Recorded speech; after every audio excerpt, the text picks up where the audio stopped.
जय जय श्री सीताराम। जो सुमिरत सिद्धि होई, गणनायक करि बल बदन।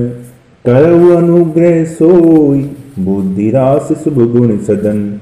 मूक होई बाचाल, पंगु चढ़ई गिरिवर गहन। जासु कृपा सुदयाल, द्रवहु सकल कलिमल दहन। नील सरोरु श्याम, तरुण अरुण बारिज नयन। करऊ सुमम उदधाम, सदा क्षीर सागर शयन। कुंद इंदु समदेह, उमा रमण करुणा अयन। जाहि दीन पर नेह, करहु कृपा मर्दन मयन। बंदव गुरु पद कंज, कृपा सिंधु नर रूप हरि। महामोह तम पुन, जासु बचन रवि कर निकर। जनक सुता जग जननी जानकी, अतिशय प्रिय करुणा निधान की। ताके जुग पद कमल मनावो, जासु कृपा निर्मल मति पावो। राम जी अयोध्या आगमन के लिए लंका से प्रस्थान कर चुके हैं। मार्ग में श्री भरद्वाज जी के आश्रम और निषादराज के पास राम जी रुके और वहाँ से श्री हनुमान जी महाराज को भरत जी के पास संदेश भेजने के लिए भेज दिया कि आप जाकर भरत जी को संदेश दीजिए। हनुमान जी महाराज ने आके भरत जी को संदेश दिया है और उसी समय श्री हनुमान जी महाराज को संदेश देकर भरत चरण सिरुनाई तुरंत कपि गए राम पहीं। हनुमान जी महाराज श्री राम जी के पास आ गए हैं और राम जी का समाचार सुनकर श्री भरत जी तुरंत ही नंदीग्राम से अयोध्यापुरी आए हैं। हर्षित भरत कौशलपुर आए। तुरंत ही जैसे ही भरत जी अचानक से अयोध्या पहुंचे तो सबने सोचा कि क्या हुआ, भरत जी अचानक से अयोध्या कैसे आए। भरत जी ने सेवकों को बुलाया और सेवकों से कहा कि तुरंत ही महर्षि वशिष्ठ जी के पास जाइए, विश्वामित्र जी के पास जाइए और उनको राम जी के आगमन का समाचार दीजिए कि राम जी आवत नगर कुशल रघुराई, राम जी अयोध्यापुरी आ रहे हैं। जैसे ही अयोध्यापुरी में राम जी के आगमन की खबर बिल्कुल फैली और उसी समय महल में माताओं को पता चला तो सुनत सकल जननी उठी आई। माता को भी समाचार पता ही चला है कि राम जी आ रहे हैं। राम जी आ गए हैं ये नहीं पता चला, राम जी अभी आ रहे हैं। लेकिन सुनत सकल जननी उठी धाई, समाचार सुनते ही दौड़ने लगी कि कहीं राम जी आ ना गए हों, कहीं ऐसा ना हो कि एक क्षण भी राम जी को देखे बिना व्यतीत हो जाए।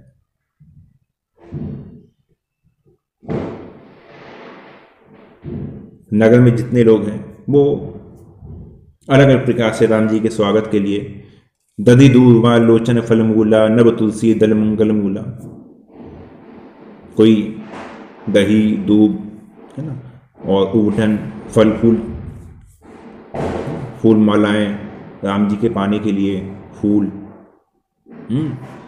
और राम जी आ रहे हैं तो दूब घास मंगल के लिए और भी मंगल के लिए अनेक वस्तुएं, तुलसी दल सब सोने के थाल में सजा दिए गए।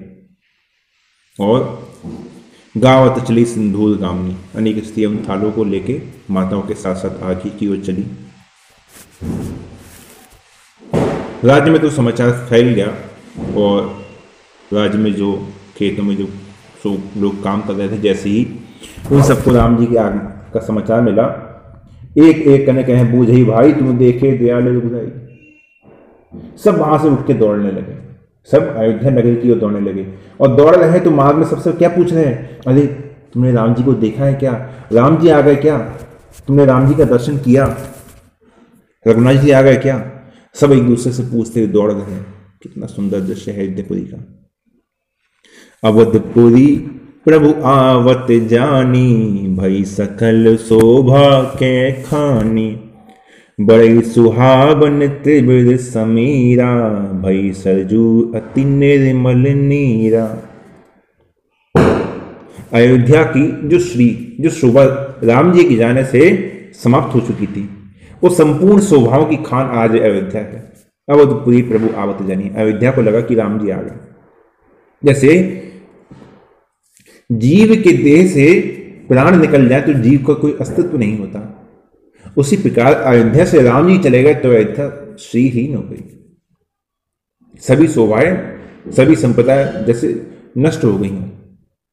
लेकिन आज अवधपुरी प्रभु आवत जानी, अयोध्यापुरी में आज राम जी आ रहे हैं तो वही सकल शोभा की खानी, संपूर्ण शोभाओं की खान आज अयोध्या हो गई है। सुंदर वायु बह रही है, वही सरजू अति निर्मल लिया। सरयू जी जो कब से बिल्कुल शांत थी, जैसे आपने कुछ दिखा हो ना, कोई बिल्कुल नदी बिल्कुल शांत होती है, कोई बहाव नहीं, बिल्कुल ठहरी है। तो लोग क्या कहते हैं कि ठहरा हुआ जल है और ठहरे हुए जल में काई जम जाती है, ऐसे कहते हैं ना। लेकिन चलता हुआ जो होता है उसमें कभी ऐसा नहीं होता। तो सरयू जी राम जी के जाने से जो सरयू माता जैसे ठहर गई थी, वो आज पुनः निर्मल जल वाली हो गई है, जैसे माता सरयू जी में प्राणों का संचार हो गया है। इधर भारत जी ने जब आदेश दिया था तो गुरु वशिष्ठ जी, सगे संबंधी, छोटे भाई शत्रुघ्न जी और सभी राज्य में, अयोध्या राज्य में जो ब्राह्मण थे, ऋषि मुनि थे, सब भारत जी का संदेश पाकर राम जी के दर्शनों के लिए, राम जी की अगवानी के लिए भारत जी के साथ चल दिए। इधर राज्य में जब समाचार मिल गया कि राम जी विमान से आ रहे हैं, तो नगर की स्त्रियां जो घर से बाहर नहीं जा सकती थी, वो आज के समय के लिए कहें तो घर की छत, लेकिन उस समय क्या था, जो छत की जो अटारियां रहती हैं, जो निकली रहती हैं या ऊपर छत में, वहां पे नगर की स्त्रियां सब इकट्ठी हो गई, आकाश में देख रही हैं विमान को आते हुए। आज अयोध्या ऐसी लग रही है जैसे राका शशि रघुपतिपुर सिंधु देख हर्षान, जैसे चंद्रमा को देखकर समुद्र में ज्वार आ जाता है, उसी प्रकार रघुनाथ जी क्या हैं, रघुनाथ जी पूर्णिमा के चंद्रमा हैं और अब पूरी समुद्र की भांति है। आज ऐसा लग रहा है कि कैसे जैसे राम जी को देखकर संपूर्ण अयोध्या में ज्वार आ गया है, संपूर्ण अयोध्या राम जी से मिलने के लिए चल पड़ी है।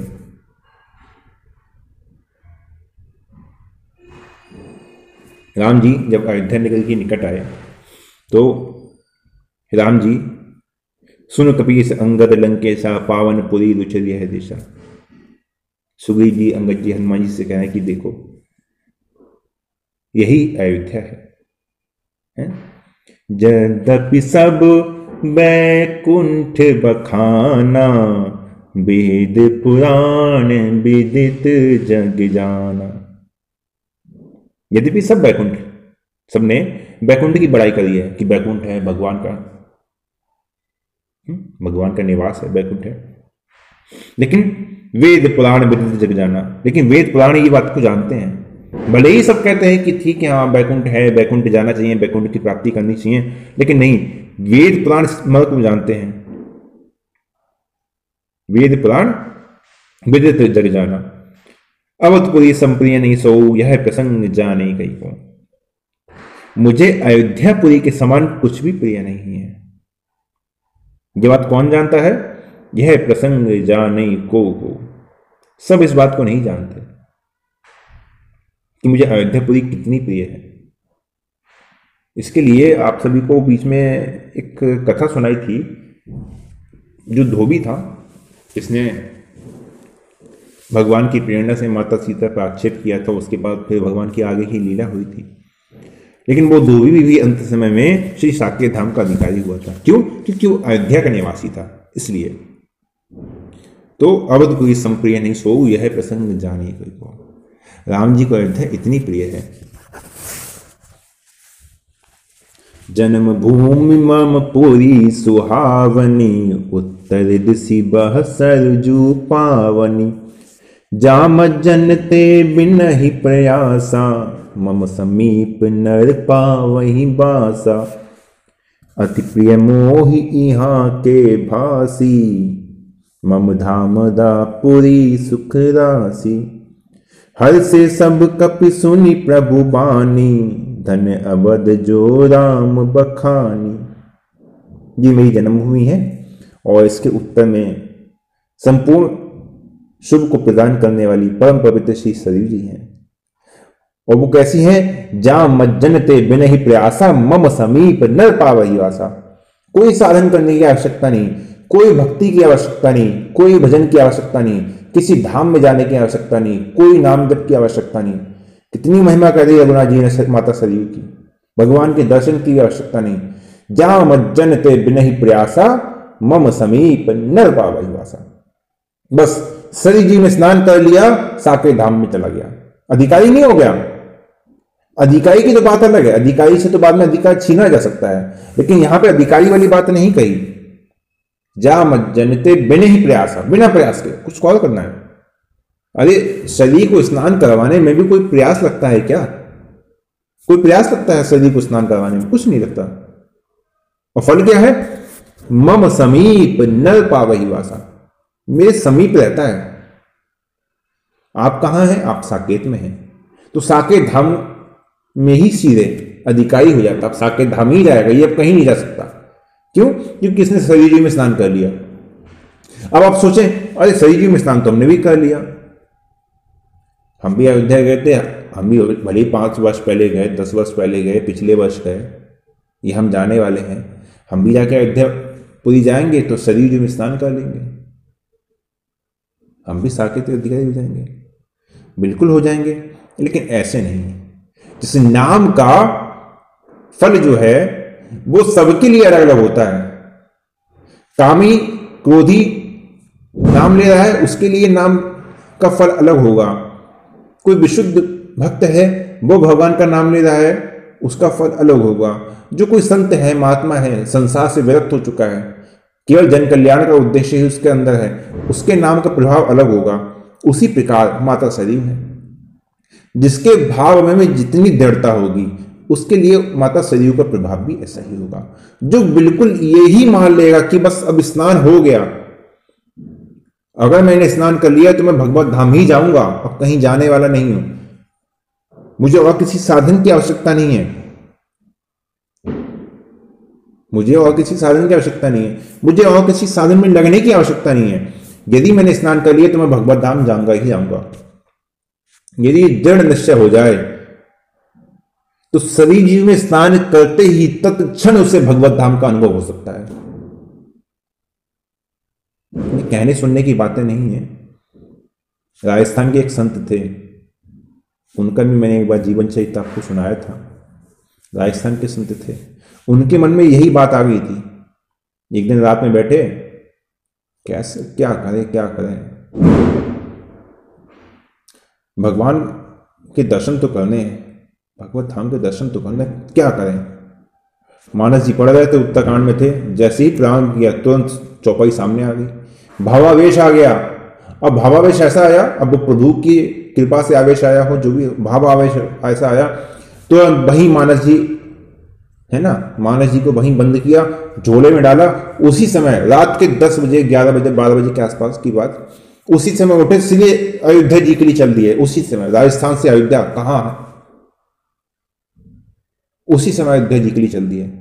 नहीं, अब सीधे सरयू जी में स्नान ही करेंगे, ऐसा भावावेश आए। सरयू जी स्नान किया, और सरयू जी में स्नान जैसे ही अंदर सरयू जी में गए, जैसे ही बाहर निकले, अयोध्या में नहीं निकले, सीधे साकेत में निकले। सामने भगवान का दिव्य भवन, भगवान का दिव्य दरबार, सीधे साकेत धाम, भगवान का दर्शन किया, सेवा करी, तब वापस आए। तो कथा फिर विस्तार से है, लेकिन आज फिर समय ज्यादा हो जाएगा। तो माता सरयू की ऐसी महिमा है। अति प्रिय मोही यहाँ के बासी, मम धाम दापुरी सुखदासी। मुझे यहाँ के निवासी बहुत प्रिय हैं। हर से सब कपि सुनी प्रभु वाणी, धन्य अवध जो राम बखानी। अयोध्या धन्य नहीं है, धन्य अवध जो राम बखानी। राम जी इसकी महिमा कह रहे हैं, इसलिए धन्य है। अयोध्या ऐसी है जिसकी महिमा स्वयं रघुनाथ जी कह रहे हैं। लेकिन एक बात यहां पे देखिए, विशेष ध्यान देने वाली है। इसकी महिमा राम जी ने कह दी, अयोध्या की महिमा राम जी कह रहे हैं ना, अर्थात राम जी अयोध्या धाम की महिमा कहने में समर्थ हैं। लेकिन कहूं कहाँ लगी नाम बड़ाई, राम न सकहि नाम गुण गाई। राम जी नाम की महिमा फिर भी नहीं कह सकते, भले अयोध्या धाम की महिमा राम जी ने कह दी, अर्थात अयोध्या धाम की महिमा ऐसी है जो कही जा सकती है।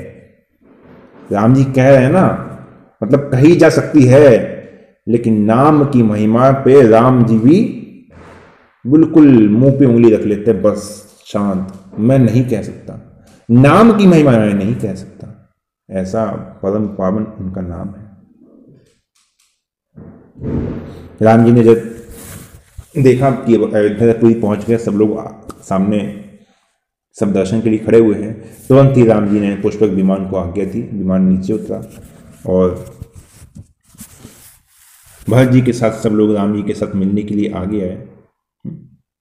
वामदेव ऋषि, वशिष्ठ जी, सबको राम जी ने देखा तो देखिए प्रभु मही धरि धनुषायक। राम जी ने तुरंत धनुषवार को पृथ्वी पर रखकर सभी को प्रणाम किया।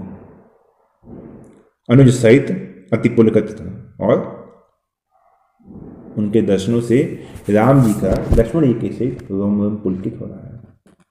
उसके पश्चात फिर राम जी परे भूमि में उठे उठाए, बल करी कृपा सिंधु उड़ाए। पृथ्वी पर जो भरत जी राम जी के चरण में लेट गए, राम जी ने उनको उठाया।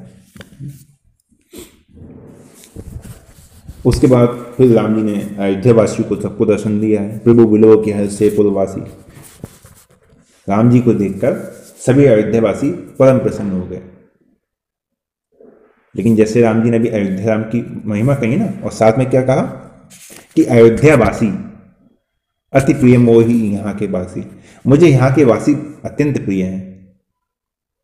इसलिए क्या किया, कौतक कीन कृपाल खरारी। राम जी ने तुरंत एक चमत्कार क्या किया, अमृत रूप प्रगटे तही काला, जथा जोग मिले सभी कृपाला। उसी समय राम जी एक स्वरूप से अनेक रूप में विभक्त हो गए। जैसे सृष्टि में एको हम बहुश्यामी, मैं एक स्वरूप से अनेक स्वरूप में हो जाऊं। और सबको यही लग रहा है, अरे राम जी हमसे मिलने के लिए आ रहे हैं, राम जी हमारे हृदय से लग रहे हैं, है ना, राम जी ने हमें हृदय से लगा लिया है। सबको यही अनुभव हो रहा है। क्षण मही सब ही मिले भगवाना, उमा मरम यह काहू न जाना। एक क्षण में ही सबसे मिलने में कितना समय लगेगा, एक क्षण।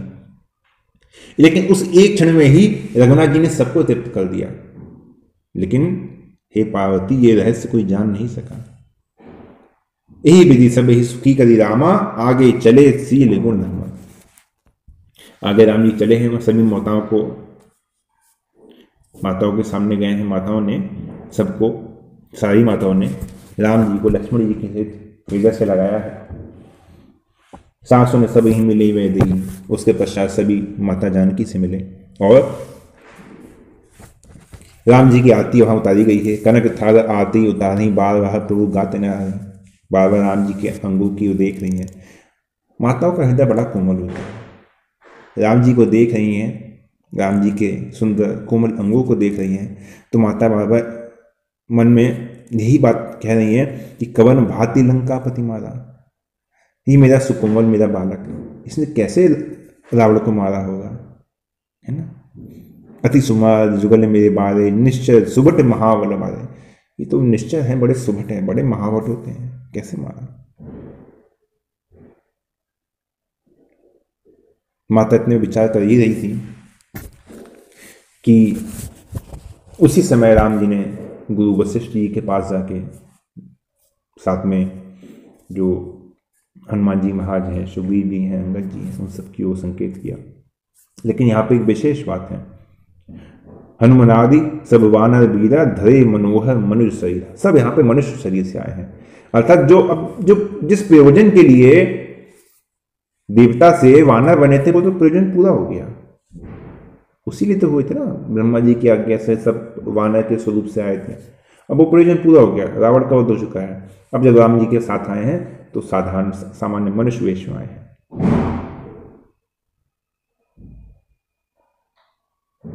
सबको गुरु वशिष्ठ जी से मिलवाया। गुरु वशिष्ठ कुल पूज्य हमारे, इनकी कृपा धनुजय हमारे। ये हमारे कुलगुरु है, हमारे पूज्य हैं, और इन्हीं की कृपा से हमने रण में राक्षस का वध किया, वरना हमारी सामर्थ्य नहीं थी। फिर कहा गुरु जी से, ये सब सका सुनो मुनि मोरे, भय समर सागर कहे बोले। ये सब मेरे सखा है, इन्होंने उस संग्राम में रावण के साथ युद्ध में मेरा साथ दिया। यदि ये नहीं होते तो मेरे लिए वो जीत बहुत दुष्कर हो जाती, शायद मैं नहीं जीत पाता। ये सब सुनकर गुरु वशिष्ठ जी ने सभी को आशीर्वाद दिया है। और सुन दृष्टि संकुल भवन चले सुख कंद, चढ़ी अटारही देखई नगर नारी रंग। आकाश से पुष्पों की वर्षा हो रही है, सभी देवता लोग जितने हैं, जो भी देवता है राम जी का स्वागत कर रहे हैं, पुष्पों की वर्षा हो रही है। उसी समय बड़ा ही सुंदर, बड़ा ही मंगल अवसर जानकर जब राम जी महल को गए हैं तो गुरु वशिष्ठ जी ने सभी ब्राह्मणों को बुलाया। गुरु वशिष्ठ तुझ लिए बुलाई, आज सुघरी सुंदर समुदाय। आज की जो घड़ी है बड़ी शुभ है, सुंदर है, और सभी प्रकार के शुभ योग मिल रहे हैं। तो मैं चाहता हूं कि ऐसे समय रामचंद्र बैठे ही सिंहासन, इसी शुभ घड़ी में श्री रामचंद्र जी का राज्याभिषेक कर दिया जाए। सब तुझ देह ऋषि अनुशासन। उनकी आज्ञा सुनकर सभी लोग जितने ब्राह्मण थे सब प्रसन्न हो गए। तुरंत सुमंत जी को बुला गया, सुमंत जी को आज्ञा दी गई। सुमंत जी ने तुरंत ही राज्य अभिषेक की जो भी तैयारी थी, है ना, सेना की टुकड़ियों को सज्जित करना, रथों को सजाना जिससे रघुनाथ जी आएंगे, घोड़े, हाथी, और भी राज्य में जो भी औपचारिकताएं थी, जो भी महादशरथ के समय महादशरथ जी चाहते थे, वो सारी व्यवस्थाएं उसी समय कर दी गई। तुरंत राम जी ने तीनों भाइयों को बुलाया है। देखिए क्या था, राम जी ने भरत जी को बुलाया और सबसे पहले राम जी ने भरत जी की जो जटाएं हैं उनको अपने हाथों से खोला है। पुण्य करुणा यदि भरत हुंकारे, निज कर राम जटाएं वारे। उसके पश्चात राम जी ने अब तीनों भाइयों को पहले स्नान करवा रहे हैं। तीनों भाइयों को राम जी पहले स्नान करवा रहे हैं। फिर पुण्य निज जटा राम विराय, गुरु अनुशासन मां गिनाए। फिर राम जी ने अपनी जटाएं खोली हैं, गुरु की आज्ञा मांगकर नहाए हैं। बड़े ही सुंदर वस्त्र राम जी के शरीर पर शोभित हो रहे हैं। अंग अनंग देख ही लत।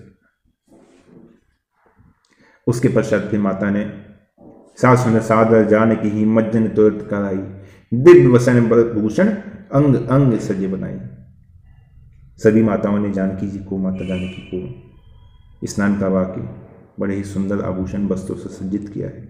दोनों की शोभा बड़ी ही सुंदर हो रही है। सुन खगेश तई अवसर, ब्रह्मा शिव मुनि वृंद, चरी विमान आए सब, सो देख न सुख कर। उसी समय भगवान की शोभा देखने के लिए ब्रह्मा जी, शंकर जी, जो भी सप्तऋषि हैं वो, और सभी देवता अपने अपने विमानों पर चलकर भगवान के दर्शनों के लिए आए हुए हैं। प्रथम तिलक वशिष्ठ मुनि कीना, पुनि सब विप्रन आयुष दीना। सबसे पहले राम जी का तिलक श्री वशिष्ठ जी ने किया।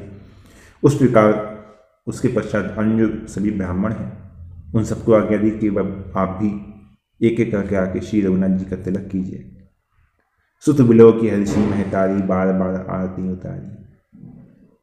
राम जी को राज सिंहासन पर देख कर माताएं बड़ी प्रसन्न हो रही हैं, बार बार राम जी की आरती उतार रही हैं। ब्राह्मणों को अनेक प्रकार के दान दिए गए हैं, जो भी दे सकते थे, जिसकी जो भी इच्छा थी सब प्रदान किया गया। उसके पश्चात देवता सभी किन्नर सभी राम जी के दर्शनों के लिए आए हैं। बड़ा ही सुंदर मानसी में वर्णन है, लेकिन समय के कारण भिन्न भिन्न स्तुति करी गए सुर निर्जन धाम, बंदी वेश वेद तब आए जहां श्री राम। संपूर्ण देवता जो भी आए हुए हैं सबने पहले राम जी की स्तुति करी और राम जी की स्तुति करके अपने अपने लोक को चले गए। उसके पश्चात भाट का रूप रखकर वेद आए हैं और वेदों ने आके वहां पे राम जी का दर्शन किए हैं, राम जी की स्तुति की है। प्रभु सबग कीन अति आदर कृपा निधान, लखी न काहू मरम कछु, लगे कर्ण गुण का। अब राम जी ने तो उनको पहचान लिया कि ये साक्षात वेद हैं, उनका आदर सत्कार किया, लेकिन और किसी ने भी इस रहस्य को नहीं जाना। वेदों ने राम जी की बड़ी ही सुंदर स्तुति की है। ये चरण शिव अज पूज्य रज शुभ पर से मुनि पति नहीं तरी, नख निर्गता मुनि बंदिता त्रिलोक पावन सुरसरी। जो चरण शिव जी और ब्रह्मा जी के द्वारा पूज्य हैं,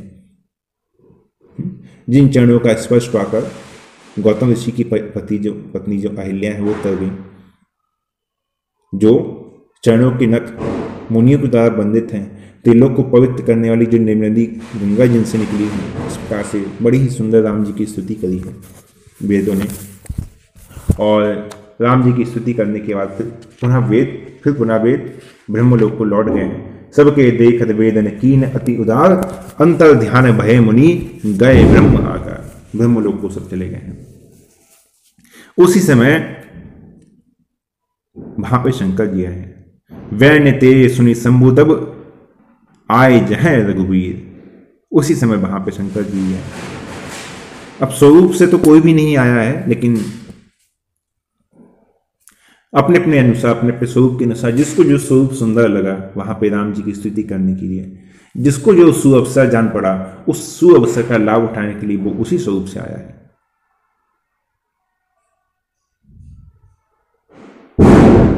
राम जी की स्तुति करने के लिए वहां पे शंकर जी आए हैं, और शंकर जी ने भी राम जी की बड़ी सुंदर स्तुति की है।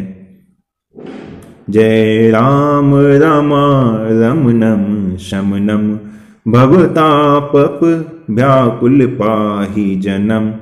अवधेश सुरेश रमेश विभो शरणागत मागत पाहि प्रभो। दश शीस विनाशन 20 भुजा कृत दूरी महामरी भूरी रुजा। रजनी चरे वृंद पतंग रहे सरपावक तेज प्रचंड दहे। यहां इस प्रकार से शंकर जी ने भी राम जी की बड़ी ही सुंदर स्तुति की है। हे राम, हे जन्म मरण के संताप का नाश करने वाले आपकी जय हो। हे आवागमन के भय से व्याकुल इस सेवक की रक्षा कीजिए। हे नाथ, हे प्रभु, मैं अवधेश सुरेश रमेश विभो शरणागत मांगत पाही हो। मैं शरणागत हूं, मैं आपसे कहता हूं मेरी रक्षा कीजिए। शंकर जी कह रहे हैं मेरी रक्षा कीजिए। शंकर जी कह रहे हैं मेरी रक्षा कीजिए। हे दशीष, हे 20 भुजा वाले रावण का नाश करने वाले, पृथ्वी के इस दोष को दूर करने वाले हे रघुनाथ जी। बड़ी सुंदर शंकर जी की स्तुति है। यदि आप लोग चाहें तो पढ़ सकते हैं, लेकिन जैसे मैंने कहा कि समय को देखते हुए उसके पश्चात शंकर जी ने बार बार बर मांगो हर्षि देव श्री रंग पद सरोज अन पायनी भगति सदा सत्संग। सत्संग ऐसी चीज है, कोई भक्ति ना मांगे, मुक्ति ना मांगे, शंकर जी को किस बात की चिंता है। तुम पुनि राम राम दिन राति सादर जपहूं अनंगा राति। शंकर जी के लिए कोई अगम्य है क्या? शंकर जी के लिए कुछ अगम नहीं है। लेकिन वो शंकर जी भी यही कहते हैं कि भगति सदा सत्संग। प्रभु सत्संग सदा मिलता रहे। सत्संग ऐसी चीज है जो सहज में प्राप्त नहीं होती। इसलिए हे प्रभु, मुझे, यदि आप मुझसे प्रसन्न हैं तो मुझे यही वरदान दीजिए। इस प्रकार राम जी की स्तुति करके शंकर जी पुनः कैलाश को वापस चले गए।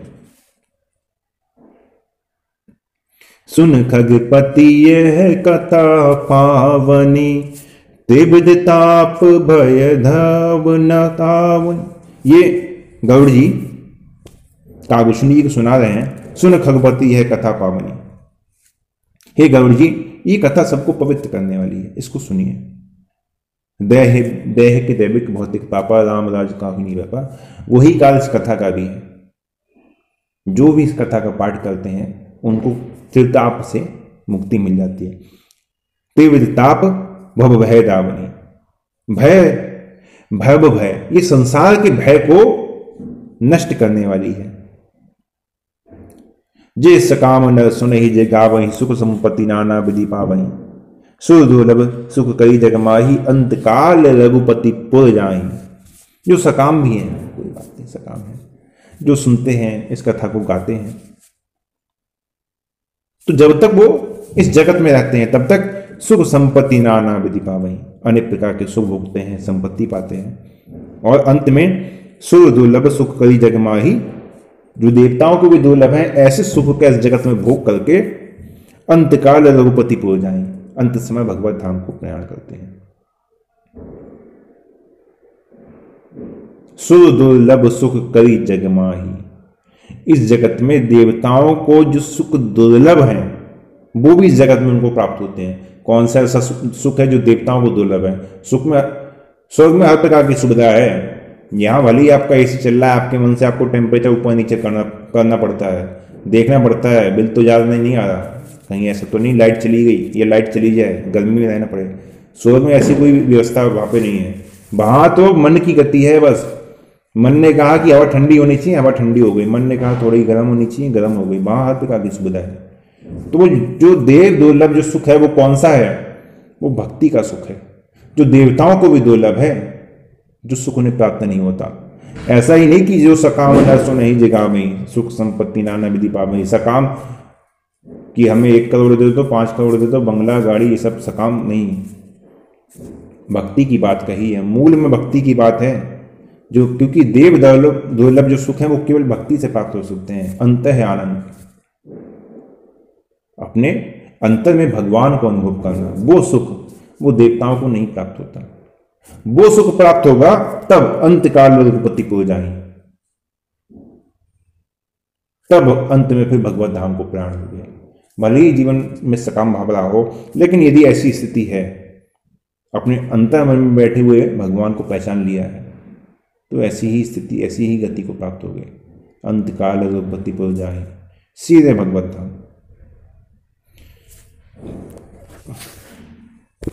तो अब दीपावली का उत्सव है, तो आप सभी से देखिए, मेरी हर साल यही प्रार्थना रहती है, इस साल भी है, कि दीपावली का देखिए महोत्सव लोग मनाते हैं, लक्ष्मी जी गणेश जी की पूजा करते हैं। अच्छी बात है, लक्ष्मी जी गणेश जी की पूजा करनी चाहिए। लक्ष्मी जी की पूजा करते हैं धन्य धान के लिए, संपत्ति के लिए। गणेश जी की पूजा इसलिए करते हैं क्योंकि लक्ष्मी जी के दत्तक पुत्र समझ लीजिए, क्योंकि लक्ष्मी जी ने माता पार्वती से गणेश जी को गोद लिया था। तो गोद लिया था इसलिए लक्ष्मी जी ने कहा कि गणेश जी की पूजा मेरे साथ में ही होगी, जहाँ पे भी होगी। तो इसलिए लक्ष्मी जी के साथ में गणेश जी की पूजा होती है, और यदि गणेश जी के साथ पूजा ना हो तो लक्ष्मी जी पूजा को स्वीकार नहीं करती हैं, इसलिए गणेश जी के साथ पूजा होती है। लेकिन मूल रूप में अयोध्या राम जी का आना और फिर अयोध्या में दीपोत्सव होना, वही उसी का सांकेतिक रूप में आज दीपावली का त्यौहार हम सभी मनाते हैं। तो लक्ष्मी गणेश की पूजा यदि आप सभी करना चाहते हैं कर सकते हैं, ऐसा कोई निषेध नहीं है ना। लेकिन मूल में यही मैं आप सभी से प्रार्थना करता हूँ कि मूल में आप सभी श्री राम दरबार का पूजन करें। राम जी के आगमन का उत्सव है, राम जी के आगमन की तरह ही मनाएं। राम जी का राज्याभिषेक है, क्योंकि दीपावली के अगले दिन राम जी का राज्याभिषेक हुआ है, तो उसी को ध्यान में रख के मनाएं। और उससे क्या होगा, आपकी भक्ति का भाव भी पुष्ट होगा, क्योंकि मन में ये नहीं रहेगा कि हम तो अरे हम दिवाली तो मना रहे हैं, नहीं, हमारे रघुनाथ जी आए हैं, घर को बढ़िया से सजाइए, सुंदर से सजाइए, क्योंकि राम जी आए हैं, रघुनाथ जी अयोध्या आ गए हैं, उसके लिए घर को बढ़िया से सजाइए, सुंदर से सजाइए, राम जी को बढ़िया से पूजन कीजिए, बढ़िया से रघुनाथ जी का भोग लगाइए, बढ़िया चिंतन बनेगा। तो आप सभी से प्रार्थना है कि राम दरबार का ही पूजन कीजिए। साथ में आप लोग बाद में लक्ष्मी गणेश का पूजन, यदि, क्योंकि आप सभी के साथ में कई लोगों के साथ में ऐसा समस्या रहती है, जो कहते हैं नहीं, घर वाले नहीं मानते, वो कहते हैं नहीं लक्ष्मी गणेश का भी। तो ऐसी परिस्थिति में घर वालों का भी जो मन है वो भी रह जाए, और हमारा जो मूल उद्देश्य है कि राम जी का आगमन हुआ है वो भी पूरा हो जाए। ठीक है, और इसलिए आज एक दिन पहले ही राम जी के राज्याभिषेक का जो प्रसंग था, बहुत लंबा प्रसंग है लेकिन बहुत छोटे में कहना पड़ा क्योंकि फिर पूरा नहीं होता। कम से कम 1 हफ्ता या 10 दिन का तो प्रसंग है ही। फिर उसमें भी वेद की स्तुति, देवताओं की स्तुति, शंकर जी की स्तुति, फिर वो बहुत लंबा हो जाता है, ये तो फिर बहुत लंबा हो जाता। इसलिए और जो भी जल्दी में जो भी भूल चूक त्रुटि हुई है उसको श्री रघुनाथ जी क्षमा करें। और आज के लिए यहीं विश्राम देते हैं। आप सभी से मैं अंत में यही प्रार्थना करूँगा कि प्रयास यही कीजिए कि जो भी आतिशबाजी होती है आप लोग ना करें, शांति से बड़े प्रेम से उत्सव मनाएं, क्योंकि इससे ही प्रकृति दूषित होती है और प्रकृति कोई और नहीं, स्वयं हमारी श्री जानकी जी हैं, हमारी माता हैं ना। तो अपनी माता को दूषित करना ये समझदारी नहीं है ना। और आज के लिए ठीक है, विश्राम देते हैं। जय जय श्री सीताराम।